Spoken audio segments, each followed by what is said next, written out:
Biasanya orang-orang yang sekolah itu, mereka ada satu pelajaran yang mesti dipelajari, yaitu pelajaran sejarah. Itu masuk dalam kurikulum sekolah biasanya.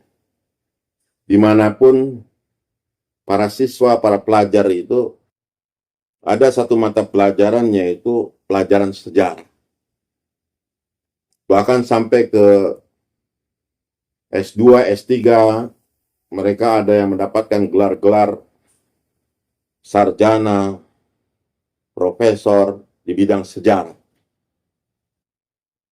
Dan berbagai macam sejarah.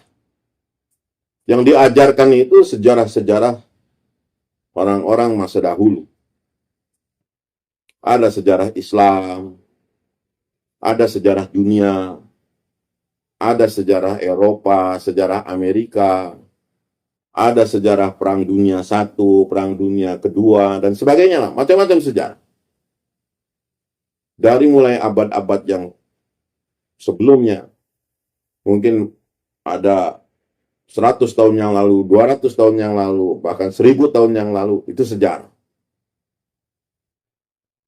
Sebenarnya apa sih inti dari kita mempelajari sejarah? Baik sejarah orang-orang dunia ataupun sejarah orang-orang agama. Para nabi, para rasul, atau sejarah pada manusia pada umumnya.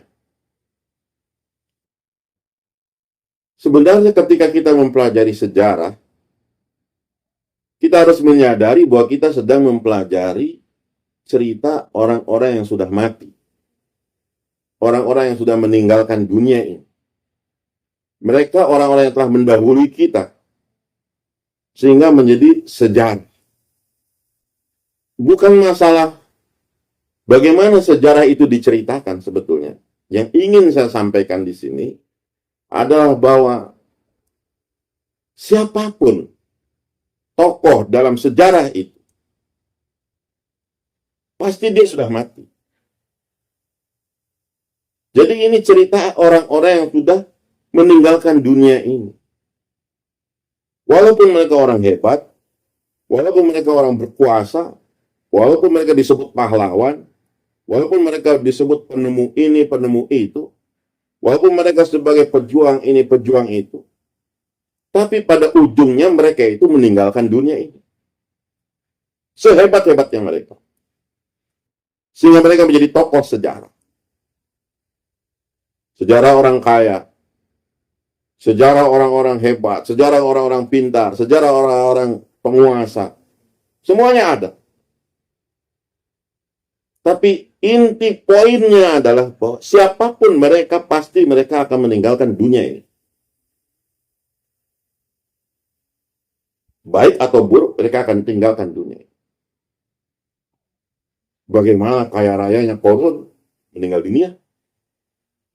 Bagaimana berkuasanya Fir'aun meninggal dunia? Bagaimana kuatnya kaum Ad meninggal dunia juga? Mereka mati. Mati betul. Jagoan-jagoan ini. Oh, jagoan di Perang Dunia I, Perang Dunia II. Siapa mereka? Sudah jadi mayit. Sudah mati mereka. Artinya apa?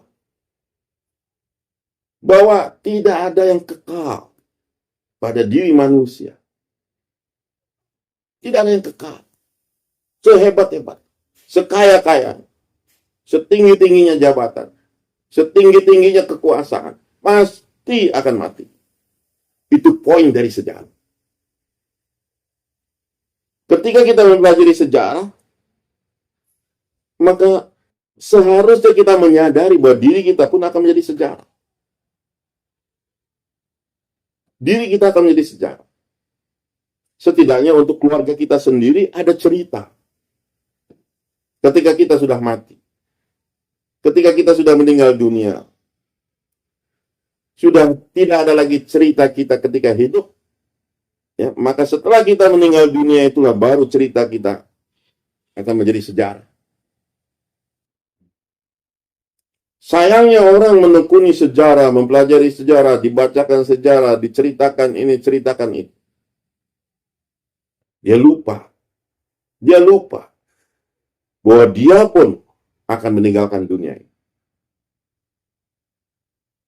Kenapa orang-orang yang memburu harta, memperkaya diri, dia tidak membaca sejarahnya Korun? Lihat, siapa yang tidak tahu Korun? Dengan segala kekayaannya. Bahkan dikatakan pengawalnya Korun itu jumlahnya 9.000 orang.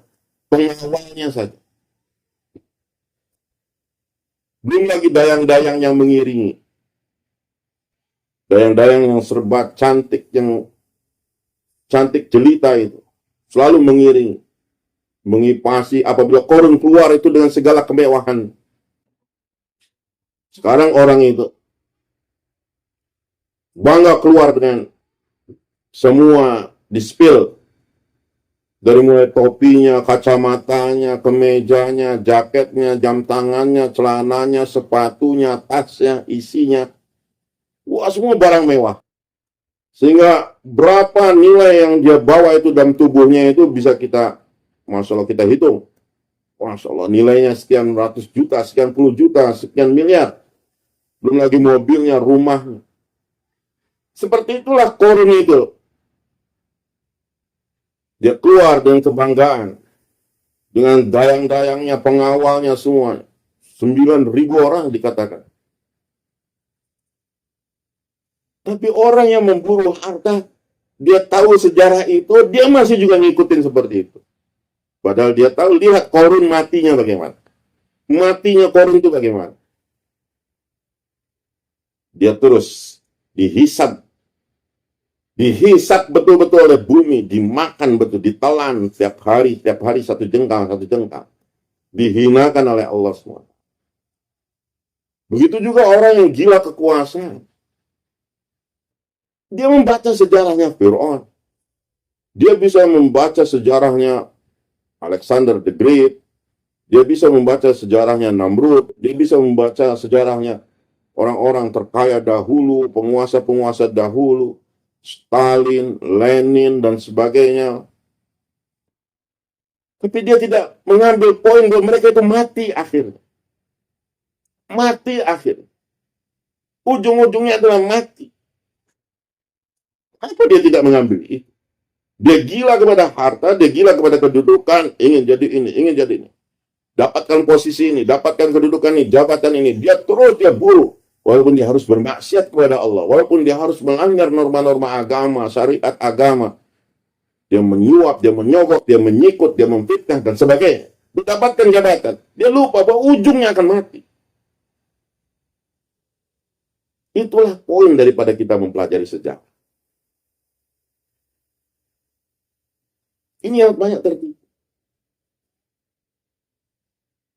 Orang banyak yang tahu perkara sejarah. Belajar sejarah.